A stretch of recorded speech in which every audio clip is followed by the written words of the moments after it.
Hi, Beena manual physics ചാനലിന്റെ അടുത്തൊരു അധ്യായത്തിലോട്ട് എല്ലാവർക്കും മോസ്റ്റ് വെൽക്കം. നമുക്ക് ചുറ്റോട് ചുറ്റും പല പ്രാണികളെയും നമ്മൾ കണ്ടുമുട്ടാറുണ്ട്. തേനീച്ചനെ എല്ലാവരും കണ്ടിട്ടുണ്ട്. തേനീച്ചയിൽ നിന്ന് നമുക്ക് പല പാഠങ്ങളും പഠിക്കാനുമുണ്ട്. എത്ര പൊടി പിടിച്ച പൂവാണ് എങ്കിലും തേനീച്ച അതൊന്നും നോക്കാറില്ല. അതിന്റെ എയിമ് തേൻ കുടിക്കുക എന്നുള്ളത് മാത്രമാണ്. എത്ര ചീത്തയായ പൂവാണ് എങ്കിലും ആ പൂവിന്റെ അകത്ത് തേനുണ്ട് എങ്കിൽ അത് വന്ന് പറന്നിരുന്ന് അതിൽ നിന്നും തേൻ വലിച്ചു കുടിച്ചതിന് ശേഷം അത് പറന്നു പോകും. അതിന് ആ പൂവേലുള്ള ചെടികളെ കുറിച്ചോ ആ പൂവിന്റെ കളറിനെ കുറിച്ചോ ഒന്നും ആ ഒരു തേനീച്ച ബോധേഡല്ല. അതുപോലെ ആയിരിക്കണം നമ്മളും എന്നാണ് പറയാറുള്ളത്. നമ്മുടെ എയിമാണ് ഇമ്പോർട്ടന്റ്. നമ്മളെ അതിനെ തടസ്സപ്പെടുത്തുന്ന പല കാര്യങ്ങളും നമ്മുടെ ചുറ്റോട് ചുറ്റും കാണും. പക്ഷേ നമ്മൾ അതിൽ കോൺസെൻട്രേറ്റ് ചെയ്യാതെ തേനിനെ മാത്രം കോൺസെൻട്രേറ്റ് ചെയ്ത് പോയി കഴിഞ്ഞെന്നാൽ നമുക്ക് തേൻ നുകരാൻ സാധിക്കും എന്നുള്ളത് മറന്നു പോകരുത്. സോ എല്ലാവർക്കും നമ്മുടെ അടുത്ത ക്ലാസ്സിലോട്ട് മോസ്റ്റ് വെൽക്കം. ഇപ്പൊ കഴിഞ്ഞ ക്ലാസ്സില് നമ്മൾ പറഞ്ഞു നിർത്തിയത് ഹീറ്റ് ട്രാൻസ്ഫറിന്റെ ഡിഫറെന്റ് മെത്തേഡ്സുകളെ കുറിച്ചായിരുന്നു.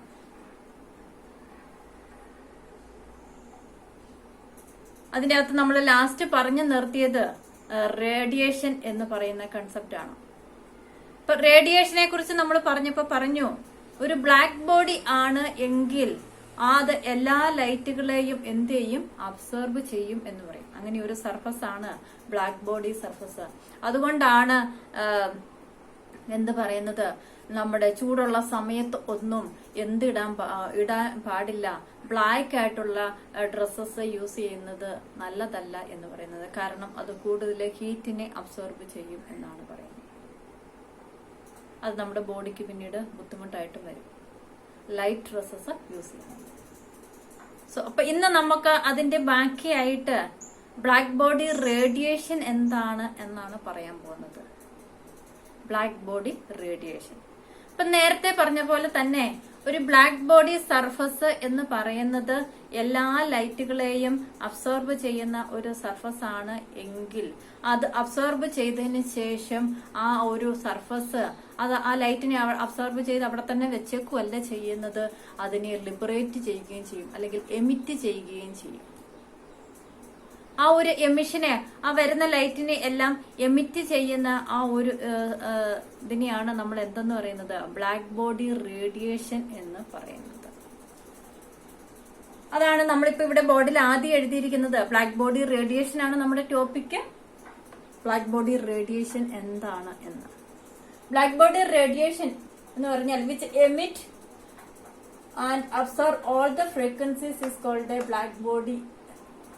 എന്താണ് ബ്ലാക്ക് ബോഡി? എന്താണ് ബ്ലാക്ക് ബോഡി എന്ന് പറഞ്ഞാല് എല്ലാ ലൈറ്റുകളെയും അല്ലെങ്കിൽ വരുന്ന എല്ലാ ലൈറ്റിനെ അബ്സോർബ് ചെയ്യുന്ന സർഫസ് ആണ് ബ്ലാക്ക് ബോഡി. അതുപോലെ തന്നെ ആ സർഫസ് എന്താണ്, എമിറ്റ് ചെയ്യുകയും ചെയ്യുന്ന സർഫസ് ആയിരിക്കണം. അങ്ങനെയുള്ള സർഫസിനെയാണ് നമ്മൾ എന്തെന്ന് പറയുന്നത്, black body.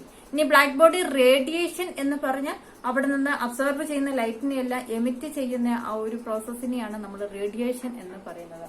That is, the radiation emitted by which body is called a black body radiation. The radiation emitted by which body is called a black body radiation. അപ്പൊ അവിടെ നിന്ന് എമിഷൻ നടക്കുകയാണ് എങ്കിൽ അതിനെ നമ്മൾ എന്ത് പറയും, ബ്ലാക്ക് ബോഡി റേഡിയേഷൻ എന്ന് പറയും. അപ്പൊ which emits and absorb all the frequencies is called a black body. എല്ലാ ലൈറ്റുകളെ അബ്സോർബ് ചെയ്യുകയും എമിറ്റ് ചെയ്യുകയും ചെയ്യുന്ന ഒരു സർഫസിനെയാണ് നമ്മൾ എന്തെന്ന് പറയുന്നത്, ബ്ലാക്ക് ബോഡി എന്ന് പറയുന്നത്. അവിടുന്ന് and the radiation emitted by the such body, ഈ ബ്ലാക്ക് ബോഡി അതിന്റെ എമിറ്റ് ചെയ്യുന്ന റേഡിയേഷനെയാണ്, എമിറ്റ് ചെയ്യുന്ന ആ അബ്സോർബ് ചെയ്യുന്ന ലൈറ്റിനെ മുഴുവൻ എന്ത് ചെയ്യുന്നുണ്ട്, എമിറ്റ് ചെയ്യുന്നുണ്ട്. അതിനെയാണ് നമ്മൾ എന്തെന്ന് പറയുന്നത്, ബ്ലാക്ക് ബോഡി റേഡിയേഷൻ എന്ന് പറയുന്നത്. അപ്പം ഈ ബ്ലാക്ക് ബോഡി റേഡിയേഷനെ കുറിച്ച് കുറെ ശാസ്ത്രജ്ഞന്മാരൊക്കെ കൂടുതലായിട്ട് സ്റ്റഡി ചെയ്തു. ഇങ്ങനെ സ്റ്റഡി ചെയ്ത് കഴിഞ്ഞപ്പോഴ് അണ്ടർസ്റ്റാൻഡ് ചെയ്ത ഒരു കാര്യമുണ്ട്. അങ്ങനെ അണ്ടർസ്റ്റാൻഡ് ചെയ്ത കാര്യം എന്താണെന്ന് ചോദിച്ചെന്നാല് ഇത് നമ്മുടെ ഹീറ്റ് എന്ന് പറഞ്ഞാൽ ഹീറ്റ് കൂടുന്നതിനനുസരിച്ചായിട്ടാണ് ഇതിന്റെ അകത്ത് റേഡിയേഷൻ. നമുക്കറിയാം ഹോട്ടായിട്ടിരിക്കുന്ന ഭയങ്കരമായിട്ട് ഹോട്ടാകുന്ന ഏതൊരു വസ്തുവും എന്ത് ചെയ്യും, റേഡിയേഷൻ ഉണ്ടാകും. നമ്മൾ കഴിഞ്ഞ ക്ലാസ്സിൽ പറഞ്ഞു. ഇപ്പം നമ്മള് തേപ്പൂട്ടി ചൂടാക്കി ഭയങ്കരമായിട്ട് ചൂടാകുമ്പോഴാണ് അതിന്റെ അടുത്തോട്ട് കൈ കൊണ്ടുവരുമ്പോൾ നമുക്ക് നല്ല ഫീലിംഗ് വരുന്നത്. അപ്പൊ ടെമ്പറേച്ചർ കൂടുന്നതിനനുസരിച്ചിട്ടാണ് റേഡിയേഷന്റെ അളവ് അവിടെ എന്ത് വരുന്നത്, കൂടി വരുന്നത്. അപ്പം അങ്ങനെ കൂടുതലായിട്ട് ഇതിനെ ബ്ലാക്ക് ബോഡി റേഡിയേഷനെ കുറിച്ച് കൂടുതലായിട്ട് സ്റ്റഡി ചെയ്ത് കഴിഞ്ഞപ്പോൾ എല്ലാ ടെമ്പറേച്ചറിലും എന്ത് ചെയ്യുന്നുണ്ട്, ഈ ബ്ലാക്ക് ബോഡി എന്ത് ചെയ്യുന്നുണ്ട്, ലൈറ്റിനെ എമിറ്റ് ചെയ്യുന്നുണ്ട്. അങ്ങനെ ലൈറ്റിനെ എമിറ്റ് ചെയ്യുന്നുണ്ട് എങ്കിലും ഒരു പർട്ടിക്കുലർ ടെമ്പറേച്ചർ മാത്രം എടുത്ത് സ്റ്റഡി ചെയ്തപ്പോൾ അണ്ടർസ്റ്റാൻഡ് ചെയ്യാൻ പറ്റിയത് ഈ പർട്ടിക്കുലർ ടെമ്പറേച്ചറിൽ മാത്രം നമ്മൾ സ്റ്റഡി ചെയ്യുമ്പോൾ ആ ഒരു ടെമ്പറേച്ചറിൽ തന്നെ ഒരു വേവ് ലെങ്തുള്ള ലൈറ്റിനെ മാത്രമല്ല അത് റേഡിയേറ്റ് ചെയ്യുന്നത്, വ്യത്യസ്തമായ വേവ് ലെങ്തുള്ള ലൈറ്റുകളെ അത് എമിറ്റ് ചെയ്യിപ്പിക്കുന്നുണ്ട്. വ്യത്യസ്തമായ വേവ് ലെങ്തുള്ള ലൈറ്റുകളെ അറ്റ് എ പർട്ടിക്കുലർ ടെമ്പറേച്ചർ, അതാണ് ഇമ്പോർട്ടന്റ്. അറ്റ് എ പർട്ടിക്കുലർ ടെമ്പറേച്ചറിൽ ഡിഫറെന്റ് വേവ് ലെങ്ത് ഉള്ള ലൈറ്റുകളെ ബ്ലാക്ക് ബോഡി എമിറ്റ് ചെയ്യുന്നുണ്ട്. അറ്റ് എ പർട്ടിക്കുലർ ഒരു ടെമ്പറേച്ചറിൽ തന്നെ വ്യത്യസ്തമായ വേവ് ലെങ്ത് ഉള്ള ലൈറ്റുകളെ ബ്ലാക്ക് ബോഡി റേഡിയേറ്റ് ചെയ്യിപ്പിക്കുന്നുണ്ട്. അപ്പൊ അങ്ങനെ നോക്കുമ്പോൾ അതിനെക്കുറിച്ച് കൂടുതൽ സ്പെക്ട്രം ഒക്കെ നോക്കി ഉപയോഗിച്ച് സ്റ്റഡി ചെയ്ത് കഴിഞ്ഞപ്പോഴാണ് സ്പെക്ട്രത്തിന്റെ സ്റ്റഡി നടത്തിയപ്പോൾ നമുക്ക് സ്പെക്ട്രം വരച്ച് നോക്കുമ്പോൾ കിട്ടിയത് ഒരു കണ്ടിന്യൂസ് സ്പെക്ട്രമാണ് നമുക്ക് ബ്ലാക്ക് ബോഡി റേഡിയേഷന്റെ. അറ്റ് എ പർട്ടിക്കുലർ ടെമ്പറേച്ചറിൽ അത് ഡിഫറെന്റ് വേവ് ലെങ്തുള്ള ലൈറ്റിനെ റേഡിയേറ്റ് ചെയ്യുന്നുണ്ട്. അങ്ങനെ റേഡിയേറ്റ് ചെയ്യുമ്പോൾ എന്താണ് അതിന്റെ സ്പെക്ട്രം എന്ന് പറയുന്നത് ഒരു കണ്ടിന്യൂസ് സ്പെക്ട്രമാണ്. സ്പെക്ട്രം എന്ന് പറയുമ്പോൾ നമുക്കറിയാം അവിടെ അൾട്രാവയലറ്റ് റേഡിയേഷൻ ഉണ്ട്, വിസിബിൾ സ്പെക്ട്രം ഉണ്ട്, ഇൻഫ്രാറെഡ് റേഡിയേഷൻ, അങ്ങനെയുള്ള എല്ലാ സ്പെക്ട്രന്റെ റീജിയനിലോട്ടും ലൈറ്റ് സ്പ്രെഡ് ചെയ്യുന്നുണ്ട്.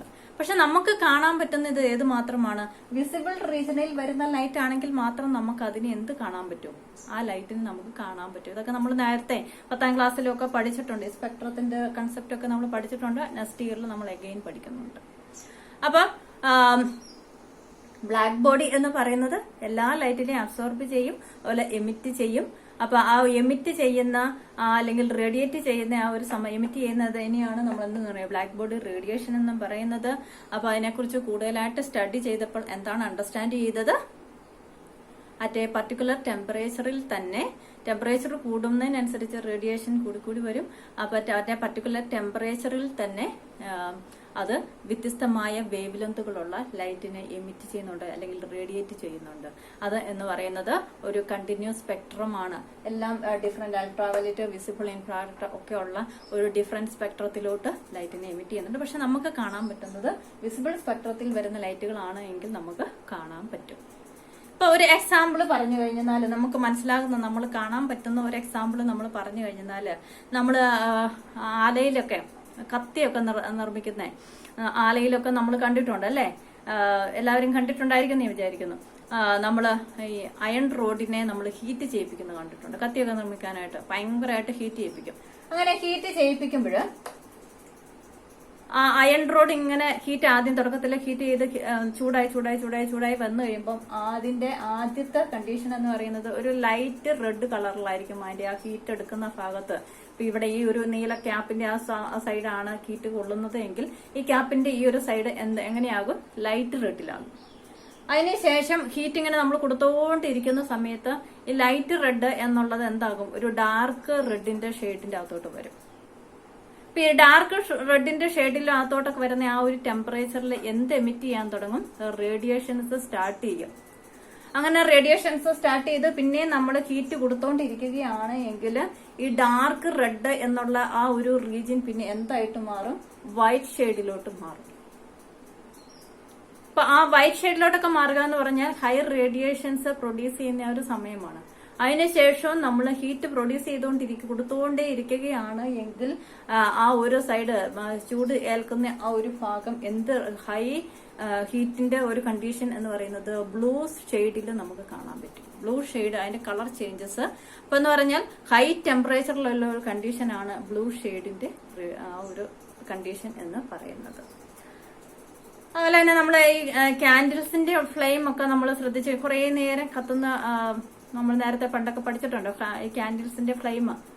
അപ്പൊ ആദ്യം കത്തി തുടങ്ങുമ്പോൾ ആ കാൻഡിൽ കത്തുന്നതിന്റെ ആ ഒരു സൈഡ് റെഡ് ഷെയ്ഡ് ആയിരിക്കും, പിന്നെ അത് ബ്ലൂ ഷെയ്ഡിന്റെ അകത്തോട്ട് ഹീറ്റ് കൂടുന്നതിനനുസരിച്ചിട്ട് നിങ്ങൾ ഇനി കാൻഡിൽ കത്തുമ്പോഴൊന്നും ശ്രദ്ധിക്കുക. അപ്പൊ അതിന്റെ ആ ഒരു സൈഡ് ഹീറ്റ് കൂടുന്നതിനനുസരിച്ചിട്ട് ഒരു നീല ഷെയ്ഡ് കൂടി വരുന്ന കാണാം. അപ്പൊ അങ്ങനെയുള്ള സമയത്താണ് അതിന്റെ ഹൈ ഹീറ്റിലായിരിക്കും, അപ്പൊ അത് റേഡിയേഷൻസ് കൂടുതൽ പ്രൊഡ്യൂസ് ചെയ്യുന്നത്. ഇത്രയും കാര്യങ്ങൾ ആണ് നമ്മൾ ബ്ലാക്ക് ബോഡി റേഡിയേഷന്റെ ജനറൽ ആയിട്ടുള്ള കാര്യങ്ങളെ കുറിച്ച് പറയുമ്പോൾ. ഇനി നമുക്ക് ഈ 11ാം ക്ലാസ്സിന്റെ ടോപ്പിക്സിന്റെ അകത്ത് നമുക്ക് പഠിക്കുവാനുള്ളത് ഇതിനോട് റിലേറ്റ് ചെയ്തിട്ട് 2 ലോകളാണ്. 2 ലോസ് ആണ്. ബ്ലാക്ക് ബോഡി റേഡിയേഷൻ എന്താണ്, അതിന്റെ 2 ലോസ് ആണ് നമുക്ക് പറയാനുള്ളത്. അതിൽ ആദ്യത്തെ ലോയാണ് വെയിൻസ് ഡിസ്പ്ലേസ്മെന്റ് ലോ എന്ന് പറയുന്നത്. അപ്പൊ ഈ ബ്ലാക്ക് ബോഡി റേഡിയേഷനെ കുറിച്ച് കൂടുതലായിട്ട് പിന്നെയും സ്റ്റഡികളൊക്കെ നടന്നു. അങ്ങനെ സ്റ്റഡികളൊക്കെ നടന്നു കഴിഞ്ഞപ്പോൾ അണ്ടർസ്റ്റാൻഡ് ചെയ്ത ഒരു കാര്യമാണ് വെയിൻസ് ഡിസ്പ്ലേസ്മെന്റ് ലോ ആയിട്ട് പറയുന്നത്. അപ്പൊ അവിടെ അണ്ടർസ്റ്റാൻഡ് ചെയ്ത കാര്യം ഇതാണ്, ടെമ്പറേച്ചർ കൂടുന്നതിനനുസരിച്ച് നമ്മൾ പറഞ്ഞു അവിടുന്ന് ടെമ്പറേച്ചർ നമ്മൾ ഹീറ്റ് കൂട്ടി കൊടുത്തു കഴിയുമ്പോഴത്തേന് അവിടെ നിന്ന് ലൈറ്റ് റേഡിയേറ്റ് ചെയ്ത് പോകുന്നുണ്ട് എന്നാണ്. അങ്ങനെ റേഡിയേറ്റ് ചെയ്യുന്ന ലൈറ്റ് എന്ന് പറയുന്നതിന്റെ വേവ് ലെങ്ത് എന്ന് പറയുന്നത് ടെമ്പറേച്ചറിന് ഇൻവേഴ്സ്ലി പ്രൊപ്പോർഷണൽ ആണ്. അതാണ് വെയിൻസ് ഡിസ്പ്ലേസ്മെന്റ് ലോ എന്ന് പറയുന്നത്. അപ്പൊ എന്താണ് വെയിൻസ് ഡിസ്പ്ലേസ്മെന്റ് ലോ? ഇവിടെ maximum wavelength of a black body, wavelength of the black ബോഡിയുടെ maximum wavelength of the light, ആ ലൈറ്റിന്റെ വേവ് ലെങ്ത് എന്ന് പറയുന്നത് ടെമ്പറേച്ചർ കൂടുന്നതിനനുസരിച്ചിട്ട് ടെമ്പറേച്ചർ കുറയുന്നതിനനുസരിച്ച് വേവ് ലെങ്ത് കൂടിക്കൊണ്ടിരിക്കും. രണ്ടും ഇൻവേഴ്സ്ലി പ്രൊപ്പോർഷണൽ ആണ്. അതാണ് വെയിൻസ് ഡിസ്പ്ലേസ്മെന്റ് ലോ എന്ന് പറയുന്നത്. അപ്പൊ അതിനോട് റിലേറ്റ് ചെയ്തിട്ട് ഒരു ഗ്രാഫ് നമ്മൾ വരച്ച് അത് സ്റ്റഡിയൊക്കെ പറയുന്നുണ്ട്. അപ്പൊ അതിന്റെ അകത്തുനിന്ന് നമുക്ക് അണ്ടർസ്റ്റാൻഡ് ചെയ്യുന്ന ഗ്രാഫ് വരയ്ക്കുമ്പോൾ നമുക്ക് ഇങ്ങനെ ഒരു കർവ്ഡ് ഗ്രാഫാണ് നമുക്ക് കിട്ടുന്നത്. അത് വ്യത്യസ്തമായ ഇപ്പൊ ഇലക്ട്രിക് ആർക്ക് വെച്ചിട്ട്, ലാമ്പ് വെച്ചിട്ട്, അല്ലെങ്കിൽ വ്യത്യസ്തമായ സബ്സ്റ്റൻസുകളിലേക്ക് എടുത്തിട്ട് ഡിഫറെന്റ് ടെമ്പറേച്ചറിൽ നമുക്ക് സ്റ്റഡി നടത്തി. അങ്ങനെ സ്റ്റഡി നടത്തിയപ്പോഴേ ഞാനിപ്പോ ഒരു ആർക്ക് വരച്ചിട്ടുള്ള വ്യത്യസ്തമായ ആർക്കുകൾ നമുക്ക് കിട്ടുന്നു. അപ്പൊ അങ്ങനെ ആർക്ക് ഇത് കിട്ടിക്കഴിയുമ്പോഴേ നമുക്ക് ആ ഗ്രാഫിൽ നിന്നും അണ്ടർസ്റ്റാൻഡ് ചെയ്യുന്ന ഒരു കാര്യം ഇതാണ്, ടെമ്പറേച്ചർ ഈ വെയിൻസ് ഡിസ്പ്ലേസ്മെന്റിന്റെ ആ ഒരു ഗ്രാഫ് തന്നെയാണ് നമ്മൾ ഇവിടെയും പറയുന്നത്. എന്താണ്, ടെമ്പറേച്ചർ ഇൻക്രീസ് ചെയ്യുന്നതിനനുസരിച്ച് ടെമ്പറേച്ചർ ഇൻക്രീസ് വേവ് ലെങ്ത് എന്താകും, ഡിക്രീസ് ചെയ്യും. ടെമ്പറേച്ചർ ഇൻക്രീസ് ചെയ്യുന്നതിനനുസരിച്ച് wavelength of light decrease. Wavelength frequency തമ്മിൽ എല്ലാം ഇൻവേഴ്സ്ലി പ്രൊപ്പോർഷണൽ ആണെന്ന് അറിയാലോ അല്ലെ. അപ്പൊ അതും കൂടെ ഒന്ന് ഓർത്തോണം, ഫ്രീക്വൻസി ആയിട്ട് റിലേറ്റ് ചെയ്ത് ചോദിക്കുവാണ് എങ്കിൽ എങ്ങനെയാണ് എഴുതേണ്ടതെന്ന്. ഓക്കെ, അപ്പൊ ഇനി എന്തായാലും ടെമ്പറേച്ചർ ഇൻക്രീസ് ചെയ്യുന്നതിനനുസരിച്ച് wavelength of the light decrease ചെയ്യുകയാണ് എന്ന് മാത്രം അതാണ് അണ്ടർസ്റ്റാൻഡ് ചെയ്യുക. അപ്പൊ ഇതിനെ ബേസ് ചെയ്തിട്ട് നമ്മൾ ഗ്രാഫ് വരയ്ക്കുന്നത് മാത്രമേ ഉള്ളൂ. അപ്പൊ നമ്മളിവിടെ പറഞ്ഞ വെയിൻസ് ഡിസ്പ്ലേസ്മെന്റ് ലോ എന്തായിരുന്നു? Lambda m is directly is proportional to 1/T എന്നുള്ളതാണ്. Temperature inversely proportional to lambda m എന്നുള്ളതാണ്. അപ്പൊ ഇതിൽ നിന്ന് നമുക്ക് എങ്ങനെ എഴുതാം? Lambda m into T is equal to a constant എന്ന് എഴുതാം. ആ കോൺസ്റ്റന്റിനെയാണ് നമ്മൾ എന്തെന്ന് വിളിക്കുന്നത്? വെയിൻസ് കോൺസ്റ്റന്റ് എന്ന് വിളിക്കുന്നത്. Lambda m into T is equal to a constant എന്നാണ്. ആ കോൺസ്റ്റന്റിനെയാണ് നമ്മൾ എന്തെന്ന് പറയുന്നത്? വെയിൻസ് കോൺസ്റ്റന്റ് എന്ന് വിളിക്കുന്നത്. ആ കോൺസ്റ്റന്റിന്റെ റീഡിംഗ് ആണ് 2.9 × 10⁻³ mK ആണ് എന്ന് ഓർത്തിരിക്കുക. 2.9 × 10⁻³ mK അതാണ് നമുക്ക് വെയിൻസ് കോൺസ്റ്റന്റ് ആയിട്ട് നമുക്ക് പറയുന്നത്. അപ്പൊ ഇത്രയാണ് നമുക്ക് വെയിൻസ് കോൺസ്റ്റന്റ് എന്താണ് എന്ന് പറഞ്ഞു വെക്കുന്നത്. വെയിൻസ് കോൺസ്റ്റന്റ് ഇതാണ് എന്ന് മാത്രം ഒന്ന് ഓർത്തിരിക്കുക. Lambda m is directly proportional to 1/T. ഇത് ഓർത്തിരിക്കുക. വെയിൻസ് കോൺസ്റ്റന്റ് ലോയെ ഏതിന്റെ അകത്ത് വരുന്നതാണ്? ബ്ലാക്ക് ബോഡി റേഡിയേഷന്റെ കൺസെപ്റ്റിൽ നിന്ന് വരുന്നതാണ്. കൂടുതലായിട്ട് സ്റ്റഡി ചെയ്തപ്പോൾ അണ്ടർസ്റ്റാൻഡ് ചെയ്ത കാര്യമാണ്. ഇനി ഈ ഒരു ലോ ഉപയോഗിച്ചുകൊണ്ട് നമുക്കുണ്ടാകുന്ന ഉപയോഗം എന്താണ്? നമുക്ക് എന്താണ് ഇതുകൊണ്ടുള്ള ഒരു ഉപയോഗം? ആ ഒരു ഉപയോഗം പറയുമ്പോൾ സെലസ്റ്റിയൽ ബോഡീസ് അല്ലെങ്കിൽ സെലസ്റ്റിയൽ ബോഡീസ് എന്ന് പറഞ്ഞാൽ സണ്ണ്, മൂണ്, സ്റ്റാർ അങ്ങനെയുള്ള നമ്മുടെ ഇതിന്റെയൊക്കെ നമുക്ക് temperature, surface temperature find out ചെയ്യാനായിട്ട് നമുക്ക് ഈ ഒരു ലോനെ ഉപയോഗിക്കാൻ പറ്റും. അതിന്റെ യൂസസ് എന്താണ്? Celestial bodies means sun, moon, stars ഒക്കെ ആയിട്ടുള്ള ബോഡീസ് ആണ്. അങ്ങ് ദൂരെ അകലത്തിലുള്ള.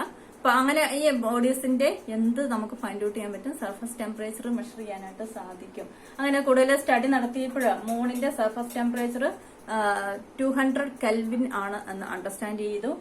സോളാർ റേഡിയേഷന്റെ ആണെങ്കിൽ 6060 കെൽവിൻ ആണ് എന്ന് അണ്ടർസ്റ്റാൻഡ് ചെയ്യാൻ പറ്റും. അപ്പൊ ഇവിടെ നമ്മൾ ഗ്രാഫ് വരയ്ക്കുമ്പോഴും വേവ് ലെന്ത് എക്സ് ആക്സിസിലും റേഡിയേഷൻ ഇന്റൻസിറ്റി വൈ ആക്സിസിലുമാണ് എടുക്കുന്നത്. റേഡിയേഷൻ ഇന്റൻസിറ്റി വൈ ആക്സിസിൽ. അപ്പൊ അത് ഓർത്തിരിക്കുക. വേവ് ലെന്ത് എക്സ് ആക്സിസിലും റേഡിയേഷൻ ഇന്റൻസിറ്റി. അപ്പൊ ഇവിടെ എടുക്കുന്ന ഈ ഒരു ടെമ്പറേച്ചർ നമ്മൾ ഏതിലാണ് മെഷർ ചെയ്യുന്നത്? ഇവിടെ നമ്മൾ പറഞ്ഞ ഡിഫറെന്റ് ടെമ്പറേച്ചറിൽ നമ്മൾ കൺസിഡർ ചെയ്തിട്ടാണ് ഗ്രാഫ് വരയ്ക്കുന്നത്. അത് കെൽവിനിലാണ് മെഷർ ചെയ്യുന്നത്. അപ്പം സെലസ്റ്റിയൽ ബോഡീസിന്റെ ടെമ്പറേച്ചർ മെഷർ ചെയ്യാനായിട്ട് നമുക്ക് ഇതുകൊണ്ട് സാധിക്കും. നെക്സ്റ്റ്, ഈ ഒരു ലോയുടെ സിഗ്നിഫിക്കേഷൻ എന്ന് പറയുന്നത് ദേ ആർ യൂണിവേഴ്സൽ എന്ന് പറഞ്ഞാല് ഉദ്ദേശിക്കുന്നത് അത് ടെമ്പറേച്ചറിനെ മാത്രമാണ് ഡിപ്പെൻഡ് ചെയ്യുന്നത്. ഇവിടെ ഈ ലോ തന്നെ പറയുന്നത് ടെമ്പറേച്ചറിനെയാണ്. ആ ടെമ്പറേച്ചറിനെ മാത്രമാണ് എന്ത് ഡിപ്പെൻഡ് ചെയ്യുന്നത്? ആ ഒരു ഇതിന്റെ വേവ് ലെന്ത് യൂണിവേഴ്സൽ ഈ ലോ ഡിപ്പെൻഡ് ചെയ്യുന്നത്. അപ്പൊ ഇതിന്റെ സൈസോ അല്ലെങ്കിൽ ആ ഒരു സ്റ്റാറിന്റെയോ മൂണിന്റെയോ സ്റ്റാർസിന്റെയോ ഒക്കെ സൈസുകളൊക്കെ വ്യത്യാസമുണ്ട്, ഷേപ്പുകൾ വ്യത്യാസമുണ്ട്, വെയിറ്റ് വ്യത്യാസമുണ്ട്. ഇതൊന്നും ഇതിന് ബാധകമല്ല. ബട്ട് എന്ത് മാത്രം ആണ് ഇതിനെ ഡിപ്പെൻഡ് ചെയ്യുന്നത്? ടെമ്പറേച്ചർ മാത്രമാണ് ഡിപ്പെൻഡ് ചെയ്യുന്നത്. That is called they are universal എന്ന് പറയുന്നതിന്റെ അർത്ഥം. അപ്പൊ ഇത്രയും കാര്യങ്ങളാണ് നമ്മൾ വെയിൻസ് ഡിസ്പ്ലേസ്മെന്റ് ലോയ്ക്കകത്ത് നമ്മൾ ഡിസ്കസ് ചെയ്യുന്നത്. എന്താണ് വെയിൻസ് ഡിസ്പ്ലേസ്മെന്റ് ലോ എന്ന് പറയുന്നത്? Maximum wavelength of a black body എന്ന് പറയുന്നത് lambda m is directly proportional to 1/T. ടെമ്പറേച്ചറിന് ഇൻവേഴ്സ്ലി പ്രൊപ്പോർഷണൽ ആണ് എന്തെന്ന് പറയുന്നത്? ലാംഡ എം എന്ന് പറയുന്നത്.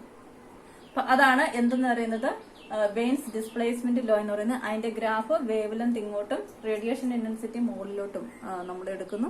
അപ്പൊ അത് കർവ് ഫോമിലാണ് നമുക്ക് ഗ്രാഫ് കിട്ടുന്നത്. അപ്പൊ അതിൽ നിന്ന് നമുക്ക് ടെമ്പറേച്ചർ ഇൻക്രീസ് ചെയ്യുമ്പോൾ wave length of light degrees ചെയ്യുമെന്ന് അണ്ടർസ്റ്റാൻഡ് ചെയ്തു.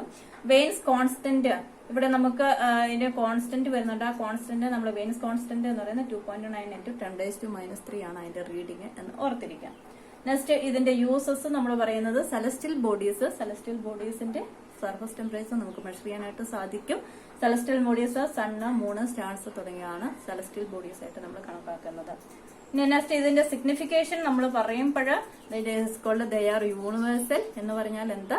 That is depend only on a temperature, not depend on a size, shape അല്ലെങ്കിൽ വെയിറ്റ്. ഇതിനെയൊന്നും ഇത് ബാധിക്കുന്നില്ല. അപ്പൊ അതുകൊണ്ട് നമുക്ക് ഇത് സ്റ്റഡി ചെയ്യാനായിട്ട് നമുക്ക് എളുപ്പമുണ്ട്. ടെമ്പറേച്ചർ അതിന്റെ ഒരു മെഷർമെന്റ്സ് നമുക്ക് ടെമ്പറേച്ചറിനെ മാത്രമാണ് അത് ഡിപ്പെൻഡ് ചെയ്യുന്നത്. നെക്സ്റ്റ്, രണ്ടാമത്തെ ലോ ബ്ലാക്ക് ബോഡി റേഡിയേഷന്റെ അകത്ത് നമ്മൾ പഠിക്കുന്ന രണ്ടാമത്തെ ഒരു ലോയാണ് സ്റ്റെഫാൻ ബോൾസ്മാൻ ലോ. ആദ്യം സ്റ്റെഫാൻ എന്ന് പറയുന്ന സയന്റിസ്റ്റ് സ്റ്റഡി നടത്തി, പിന്നെ ബോൾസ്മാൻ എന്ന് പറയുന്ന സയന്റിസ്റ്റ് ഫൈൻഡ് ഔട്ട്. അപ്പൊ അവർ രണ്ടുപേരും കമ്പൈൻ ചെയ്തിട്ട് ഇട്ടിരിക്കുന്ന നെയിമാണ് സ്റ്റെഫാൻ ബോൾസ്മാൻ ലോ. ആ ലോ എന്താണ് എന്ന് മാത്രം ഒന്ന് അണ്ടർസ്റ്റാൻഡ് ചെയ്യുക. ഇവിടെ ഉണ്ടാകുന്ന heat radiation is directly proportional to A × sigma × T⁴. A is the area of the body and temperature, T is the temperature and sigma is the constant. അപ്പൊ എന്താ പറയുന്ന ഹീറ്റ് എന്ന് പറയുന്നത് അല്ലെങ്കിൽ ഇവിടെ ഉണ്ടാകുന്ന ടെമ്പറേച്ചർ എന്ന് പറയുന്നത് എന്തിന്? H എന്ന് പറയുന്നത് എന്തിനെയൊക്കെ ഡിപ്പെൻഡിങ് ആണ്? ഏരിയക്കും is directly proportional to area and ടെമ്പറേച്ചറിന്റെ 4th പവറിനും ഡയറക്ട്ലി പ്രൊപ്പോർഷണൽ ആണ് എന്ന് ഓർത്തിരിക്കാം. അപ്പൊ ഇവിടെ ഉണ്ടാകുന്ന ഈ സിഗ്മാനെയാണ് സ്റ്റെഫാൻ ബോൾസ്മാൻ കോൺസ്റ്റന്റ് എന്നാണ്. ഇവിടത്തെ പോലെ തന്നെ നമ്മൾ വെയിൻസ് കോൺസ്റ്റന്റ് എന്ന് പറഞ്ഞ പോലെ തന്നെ ഈ കോൺസ്റ്റന്റിനെ നമ്മൾ സ്റ്റെഫാൻ ബോൾസ്മാൻ കോൺസ്റ്റന്റ് എന്നാണ് പറയുന്നത്. അപ്പൊ അതിന്റെ റീഡിംഗ് ഉണ്ട്. ദാറ്റ് ഈസ് സിഗ്മ = 5.67 × 10⁻8 Wm⁻²K⁻⁻4 ആണ് എന്ന് ഓർത്തിരിക്കുക സ്റ്റെഫാൻ ബോൾസ്മാൻ ലോയ. അപ്പൊ ഇതൊരു ഐഡിയൽ ഈ ഒരു സംഭവം H = A into sigma T raise to 4 എന്ന് പറയുന്ന ഐഡിയൽ റേഡിയേഷൻ അല്ലെങ്കിൽ ഐഡിയൽ ബ്ലാക്ക് ബോഡി ഒരു ഐഡിയൽ ആയിട്ടുള്ള കംപ്ലീറ്റ് അബ്സോർബ് ചെയ്യുന്ന ലൈറ്റിനെ എമിറ്റ് ചെയ്യുന്ന ഒരു പെർഫെക്റ്റ് കേസസിലാണ് A into sigma T raise to 4. ഒരു ഐഡിയൽ കേസസ് അല്ല എങ്കിൽ ഇതിന്റെ സിഗ്മയുടെ ഇപ്പുറത്തൊരു ഈയുടെ റീഡിങ്ങോടെ പറയും, എമിസിവിറ്റി എന്നാണ് അതിന് പറയുന്നത്. അത് ഈയുടെ ഒരു റീഡിങ്ങും കൂടെ വരുന്നുണ്ട് എന്നുള്ള കാര്യം ഒന്ന് ഓർത്തിരിക്കാം. അപ്പൊ ഇത്രയാണ് രണ്ട് ലോയ, ബ്ലാക്ക് ബോഡി റേഡിയേഷനോട് റിലേറ്റ് ചെയ്തിട്ടുള്ള രണ്ട് ലോയ, സ്റ്റെഫാൻ ബോൾസ്മാൻ ലോയും വെയിൻസ് ഡിസ്പ്ലേസ്മെന്റ് ലോയും. ബ്ലാക്ക് ബോഡി എന്താണ് എന്നുള്ളത് അണ്ടർസ്റ്റാൻഡ് ചെയ്യുക. ഇത്രയാണ് ബ്ലാക്ക് ബോഡി റേഡിയേഷന്റെ കേസസ്. അപ്പൊ ഇനി നമ്മൾ ഇതിന്റെ അകത്ത് നമ്മുടെ ടോപ്പിക്സിന്റെ അകത്ത് നമുക്ക് പറയുന്നത് ഗ്രീൻ ഹൗസ് എഫക്റ്റ് ആണ്. ഇപ്പം ലോകത്തിലാകമാനം ചർച്ച ചെയ്യപ്പെടുന്ന ഒരു പ്രോബ്ലമാണ് ഗ്രീൻ ഹൗസസ് എഫക്റ്റ് എന്ന് പറയുന്നത്. ഗ്രീൻ ഹൗസസ് എഫക്റ്റ് നിങ്ങൾ 10ാം ക്ലാസ്സിലൊക്കെ അതിനെ കുറിച്ച് പഠിച്ചിട്ടുണ്ട്, ഗ്രീൻ ഹൗസസ് എഫക്റ്റ് എന്താണ് എന്ന്. അപ്പം നമ്മുടെ എർത്തിന്റെ സർഫസസിലായാലും അറ്റ്മോസ്ഫിയറിലായാലും ക്വൈറ്റ് നാച്ചുറൽ ആയിട്ട് ഒരു പർട്ടിക്കുലർ ടെമ്പറേച്ചർ കീപ്പപ്പ് ചെയ്യുന്നുണ്ടായിരുന്നു. അതിന് ബാലൻസിങ് ആയിട്ട് ഒരു ടെമ്പറേച്ചർ കീപ്പപ്പ് ചെയ്യുന്നുണ്ടായിരുന്നു. ഹീറ്റ്, ചൂടിന്റെ എഫക്റ്റ് കൊണ്ട് നമുക്കറിയാം, ഹീറ്റും ടെമ്പറേച്ചറും ഒക്കെ നമ്മൾ പഠിച്ചത്. പക്ഷെ നമ്മളുടെ ഭൂമിയിലുള്ള ഇലക്ട്രോണിക് ഡിവൈസിൽ നിന്ന് വരുന്ന ചൂടുകള്, അല്ലെങ്കിൽ ഫാക്ടറിയിൽ നിന്ന്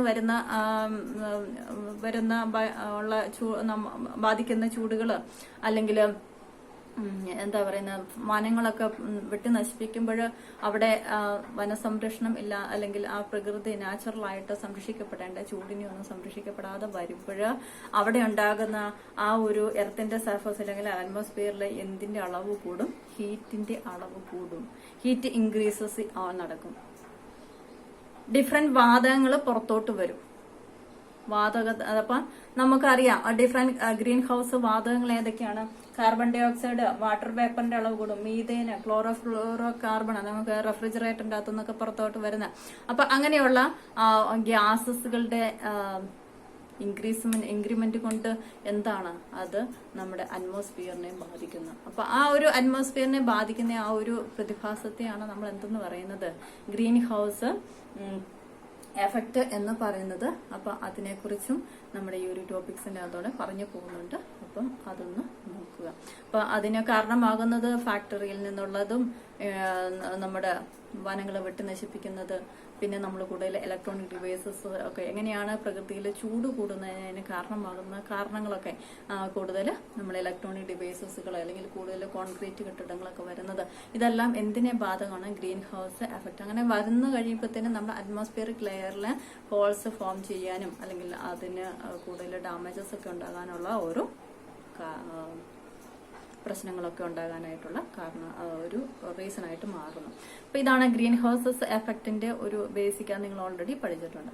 അപ്പൊ ഇത്രയുമാണ് ബ്ലാക്ക് ബോഡി റേഡിയേഷൻ. നെക്സ്റ്റ് നമുക്ക് ന്യൂട്ടൺസ് ലോ ഓഫ് കൂളിംഗ് ആണ്. അത് അടുത്ത ചാപ്റ്ററിലാണ്, അടുത്ത ക്ലാസ്സിലാണ് നമ്മൾ പഠിക്കുന്നത്. അപ്പൊ ഇവിടെ നമ്മൾ ഇപ്പൊ എന്തൊക്കെയാണ്? ബ്ലാക്ക് ബോഡി റേഡിയേഷൻ എന്താണ്? വിച്ച് എമിറ്റ് ആൻഡ് അബ്സോർബ്, എല്ലാ ലൈറ്റുകളെയും എമിറ്റ് ചെയ്യുക അല്ലെങ്കിൽ അബ്സോർബ് ചെയ്യുന്ന ഒരു സർഫസിനാണ് നമ്മൾ ബ്ലാക്ക് ബോഡി എന്ന് പറയുന്നത്. അതിന്റെ അകത്തുനിന്ന് എമിറ്റ് ചെയ്ത റേഡിയേഷൻ എമിറ്റ് ചെയ്യുകയാണ് എങ്കിൽ, ലൈറ്റിനെ എമിറ്റ് ചെയ്യുകയാണ്, ആ ഒരു പ്രോസസ്സിനെയാണ് നമ്മൾ റേഡിയേഷൻ എന്ന് വിളിക്കുന്നത്, ബ്ലാക്ക് ബോഡി റേഡിയേഷൻ. അപ്പൊ അതിനെക്കുറിച്ച് കൂടുതലായിട്ട് സ്റ്റഡി നടത്തിയപ്പോൾ അറ്റ് എ പർട്ടിക്കുലർ ടെമ്പറേച്ചറിൽ തന്നെ എന്താണ് ഡിഫറെന്റ് വേവ് ലെങ്ത് ഉള്ള എല്ലാ വേവ് ലെങ്തുകളും ഉള്ള ലൈറ്റിനെ അത് ബ്ലാക്ക് ബോഡി എമിറ്റ് ചെയ്യിപ്പിക്കുന്നുണ്ട്. അപ്പൊ ആ ഒരു അങ്ങനെ നമ്മൾ നോക്കുമ്പോൾ അതിന്റെ സ്പെക്ട്രം നോക്കുമ്പോൾ നമുക്ക് അവിടെ കിട്ടുന്നത് ഒരു കണ്ടിന്യൂസ് സ്പെക്ട്രമാണ് എന്നുള്ളത് ഓർത്തിരിക്കുക. ഇതൊരു എക്സാമ്പിൾ പറഞ്ഞതാണ്, നമുക്ക് മനസ്സിലാകുന്ന ഒരു അയൺ റോഡിനെ ഹിറ്റിന്. ഇനി ഇതിന്റെ അകത്ത് നമുക്ക് രണ്ട് ലോസ് ആണ് പഠിക്കാനുള്ളത്. ഒന്ന് എന്താണ്? വെയിൻസ് ഡിസ്പ്ലേസ്മെന്റ് ലോയും സ്റ്റെഫാൻ ബോൾസ്മാൻ ലോയും. Wien's displacement law is maximum wavelength of black body lambda m is proportional to 1/t. That is temperature is inversely proportional to lambda m എന്ന് ഓർത്തിരിക്കുക. അതിന്റെ ഗ്രാഫ് ഓർക്കുക, അതിന്റെ കോൺസ്റ്റന്റിന്റെ റീഡിങ് ഓർത്തിരിക്കുക. നെക്സ്റ്റ് അതിന്റെ യൂസസ് സെലസ്റ്റിയൽ ബോഡീസിന്റെ ടെമ്പറേച്ചർ ഫൈൻഡ് ഔട്ട് ചെയ്യാനായിട്ട് ഉപയോഗിക്കുന്നു. അതിന് എക്സാമ്പിൾ ആണ് മൂണിന്റെ 200 കെൽവിൻ ഫൈൻഡ് ഔട്ട് ചെയ്തിട്ടുണ്ട്. ഒരു സോളാർ റേഡിയേഷന്റെ ആണെങ്കിൽ 6060 കെൽവിൻ ആണെന്ന് ഫൈൻഡ് ഔട്ട് ചെയ്തിട്ടുണ്ട്. നെക്സ്റ്റ് സിഗ്നിഫിക്കേഷൻ പറയുന്നത് ദാറ്റ് ഈസ് എ യൂണിവേഴ്സൽ എന്ന് പറയുന്നു. That is a depending only on a temperature, not depending on a size, shape, weight, അങ്ങനെയുള്ള കാര്യത്തിനൊന്നും ഇത് ഡിപ്പെൻഡ് ചെയ്യുന്നില്ല എന്നുള്ളത്. Next Stefan Boltzmann constant H is equal to A into sigma into T raised to 4 ആണ്. ടെമ്പറേച്ചറിന്റെ fourth inversely proportional to ഏരിയനെയുമാണ് അത് depend ചെയ്യുന്നത് എന്നുള്ള കാര്യം ഓർത്തിരിക്കും. ഓക്കെ, അപ്പോൾ താങ്ക് യു. നെക്സ്റ്റ് ക്ലാസ്സിലെ ന്യൂട്ടൺസ് ലോ ഓഫ് കൂളിംഗ്.